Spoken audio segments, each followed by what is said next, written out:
You know that rush, the moment something finally goes right. You open the message, the door, the email, and for a few seconds, the world sharpens. Colors feel louder, the air lighter. It's that first sip of recognition. You did it. A new job, a compliment, a package at your door. And then, the slide. The quiet, almost embarrassing return to normal. You scroll again, you plan the next thing. That spark that felt like life itself fades into background noise. It feels like never arriving. There's a particular ache to modern life. The sense that no matter how much we achieve, possess, or improve, satisfaction expires faster than we can enjoy it. Psychologists call it hedonic adaptation. Philosophers call it the human condition. Maybe not enough isn't a personal failure at all, but an ancient survival code running on modern hardware. And if that's true, the question isn't how do we get more, it's how do we live differently, knowing we were built to never feel enough. Every time something good happens, your brain releases dopamine, the chemical of anticipation and reward. It's why the buildup often feels better than the thing itself. Dopamine doesn't reward having, it rewards seeking. For early humans, restlessness meant survival. Those who kept searching for food or safety lived longer. So, evolution baked in a trick. Once you get what you want, your brain resets the baseline. Pleasure becomes the new normal. Psychologists Brickman and Campbell called this the hedonic treadmill. Even lottery winners, 6 months later, report similar happiness to before. A new phone, a new job, even love. Once familiar, they lose their shine. Your brain quietly moves the goalposts every time you score. It's not punishment, it's protection. Evolution's way of keeping you from complacency. But now, in a world of abundance, that instinct misfires. Comfort no longer ensures safety. It simply becomes invisible. The more comfort you get used to, the less you can feel it. Neuroscience calls this reward prediction error. Your brain craves surprise more than success. The first hot shower feels divine because you expected cold. The 10th feels normal because you expected warmth. Same shower, same water, different expectation. Less than a century ago, daily hot water was rare. Now we hold every song and map in our hand and still feel bored. Epicurus said, "Pleasure is the absence of pain." But once pain is gone, the mind invents new discomfort to chase. That's the curse of comfort. It expands what we call normal faster than it expands what we can appreciate. So, when life feels strangely flat, it isn't that you're doing it wrong. It's that your nervous system has finished its job to keep you searching, even when there's nothing left to find.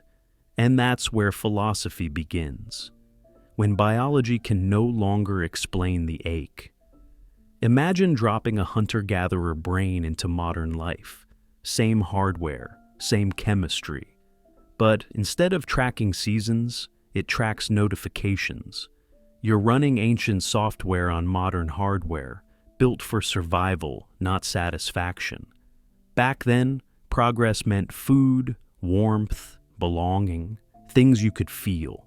Now, progress is abstract. Numbers climb and reset. The horizon we once chased in nature now lives in our pocket. An infinite scroll of what everyone else has that we don't. Every ping hijacks the circuitry that once reacted to danger. The body feels alert. The mind feels poor. Instincts for scarcity are trapped in abundance. We have more variety in one supermarket aisle than a tribe saw in a lifetime. More faces in 1 hour of scrolling than an ancestor met in a year. As Seneca warned, no person can live well who is always beginning to live. And that's what modern life perfects. Endless beginnings. New shows, new goals, new identities. constant novelty to distract us from the question, am I actually content? Ancient humans paid attention to survive. Now our attention is the product. The entire economy depends on keeping us dissatisfied just enough to keep us scrolling, shopping, striving. As biologist E.O. Wilson said, we have Paleolithic emotions and godlike technology. No wonder it's hard to feel enough. We've outgrown our dangers, but not our restlessness. Long before neuroscience, philosophers saw the same pattern in the human heart. Schopenhauer called it the will to live, a blind force driving us to desire, achieve, and consume, only to feel empty again once we do. Life, he said, swings like a pendulum between pain and boredom. Buddha called it tanha, craving, the root of all suffering. Even joy, when clung to, becomes pain. The Stoics warn that attachment to what we can't control guarantees distress. Their goal wasn't numbness, but freedom, to enjoy life without being owned by it. Alan Watts later said, "If you pursue happiness, you never catch it. If you stop pursuing, it follows you." All these teachings point to one paradox. The harder you chase happiness, the faster it slips away. Because what we truly seek isn't the thing itself. It's the feeling of being whole. If that feeling only appears when circumstances change, it's not wholeness, it's dependency. Modern psychology agrees, lasting well-being isn't built on constant pleasure, but on meaning, attention, and connection. Pleasure excites the mind, meaning satisfies it, but meaning hides in repetition, the quiet, thankless acts that never go viral. Desire isn't the enemy, it's misplaced devotion. When we worship the next thing, we starve the present moment. Enoughness isn't found in having, but in remembering what can't be taken away. Our capacity to notice, to see beauty without owning it, to feel wonder without asking how long it will last. That's not complacency, that's sanity. If evolution gave us restlessness, modern culture learned how to monetize it. The world doesn't sell happiness. It sells the promise of happiness, one upgrade away. If satisfaction ends when we get what we want, the economy must keep dissatisfaction alive. So, we invented endless progress in careers, bodies, homes, and minds. Byung-Chul Han calls this achievement fatigue. We no longer have masters shouting, "You must," because we whisper it to ourselves. I must optimize. I must improve. I must not waste potential. We don't rest, we recharge. Even relaxation becomes another goal. We used to be exploited by others. Now we exploit ourselves.